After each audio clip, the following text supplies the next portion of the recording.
Bismillahirrahmanirrahim. Assalamualaikum everyone. Welcome back to my channel Arisha's Home Recipe. আবারও হাজির হয়ে গেলাম ভীষণ মজার একটি রেসিপি নিয়ে, চিকেন রেজালা। বাড়িতে যদি হঠাৎ গেস্ট চলে আসে, খুব সহজেই ঝটপট তৈরি করে নেওয়া যায় এই চিকেন রেজালা।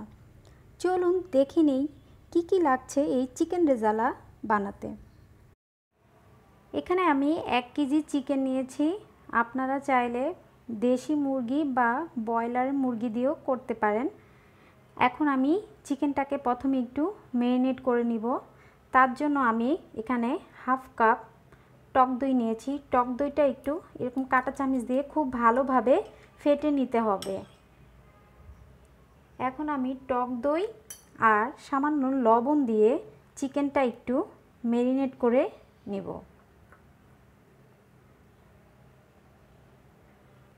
চিকেনটা আমি খুব ভালোভাবে ম্যারিনেট করে নিয়েছি।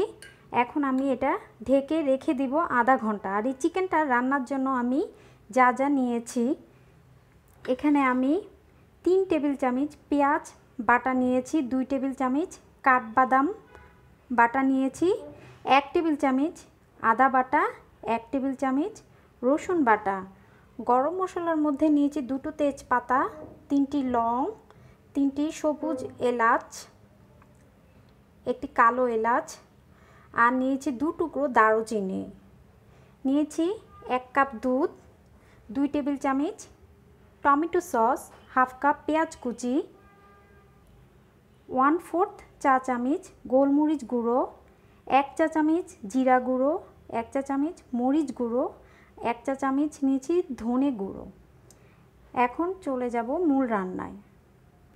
ফিরে আসলাম আধা ঘন্টা পর। আমি চিকেনটা আধা ঘন্টার জন্য ম্যারিনেট করে রেখেছি। আপনারা 10 মিনিট, যদি হাতে সময় না থাকে তাহলে 10 মিনিটও ম্যারিনেট করে রাখতে পারবেন। এখন আমি চিকেনটা রান্না করব। একটা প্যানে আমি 1/3 কাপ তেল নিয়েছি। এখন দিয়ে দিব পেঁয়াজ কুচি আর দিয়ে দিব আস্ত গরম মশলাগুলো।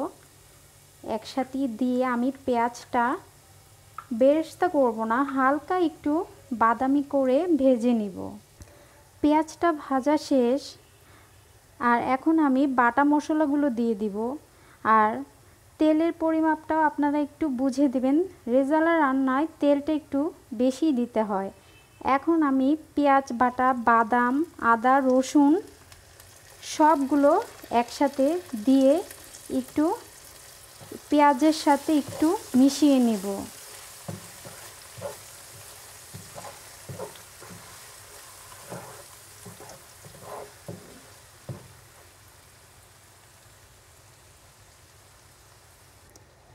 পেঁয়াজটা মশলা মিশানো শেষ। এখন আমি শুকনো মশলাগুলো দিয়ে দিব। জিরা গুঁড়ো, ধনে গুঁড়ো, গোলমরিচ গুঁড়ো আর মরিচ গুঁড়ো। আর দিয়ে দিব টমেটো সস।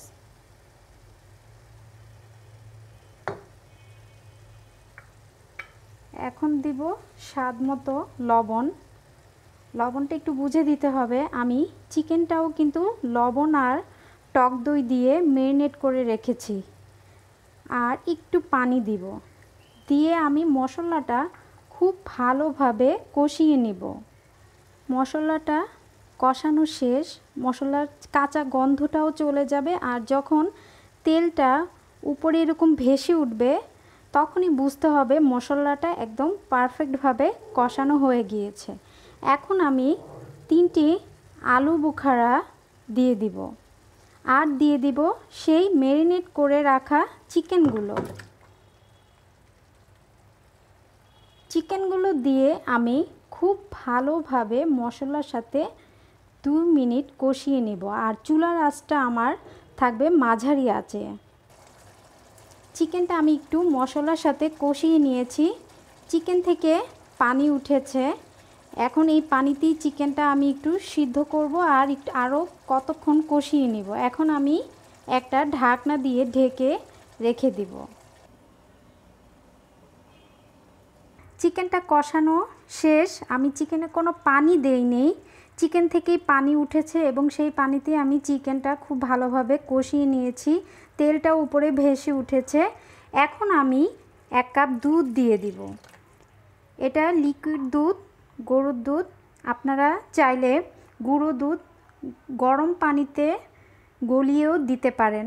আমি তরল গরুর দুধটাই দিচ্ছি। দিয়ে এটা আমি আরও 5 মিনিট রান্না করব। চিকেনটা প্রায় হয়ে গিয়েছে। আমি চেক করে দেখেছি লবণটাও পারফেক্ট আছে। এখন আমি আস্ত 9-10টি কাঁচামরিচ দিব আর 1 টেবিল চামচ ঘি দিয়ে দিব।